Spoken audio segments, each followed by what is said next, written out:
Viewers, आज हम class 10th chemistry का बहुत ही इम्पोर्टेंट चैप्टर जिसमें स्टूडेंट बहुत ज़्यादा कंफ्यूज होते हैं और पेपर में इसमें से लाजमी क्वेश्चन आता है, उसकी आज हम एक्सरसाइज देखते हैं। चैप्टर का नाम है स्टीरियो केमिस्ट्री, चैप्टर नंबर 3। इसमें हम देखते हैं analysis of a compound used in photography indicated the following chemical composition.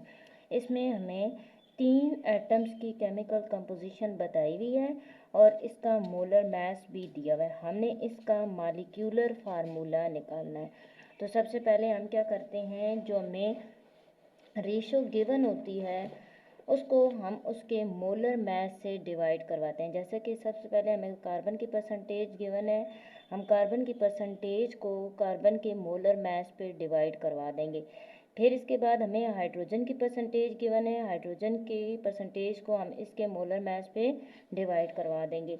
फिर इसी तरीके से हमें ऑक्सीजन की परसेंटेज गिवन है, हम ऑक्सीजन की परसेंटेज को उसके मोलर मास पे डिवाइड करवा देंगे।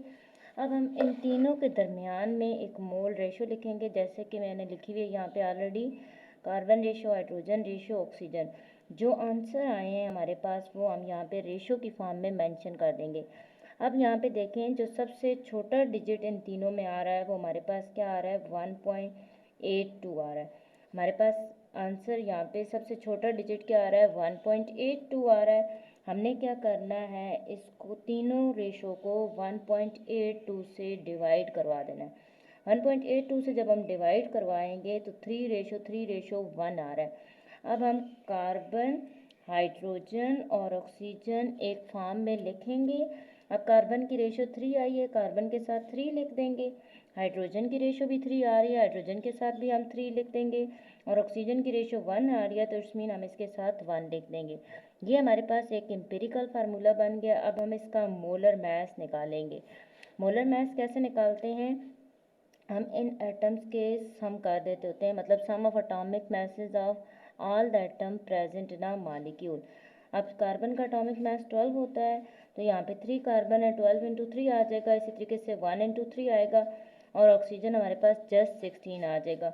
डिमास रूल के मुताबिक पहले हम इसकी मल्टीप्लिकेशन सॉल्व करेंगे, फिर देन इनकी एडिशन करेंगे, तो हमारे पास आंसर 55 ग्राम पर मोल आएगा।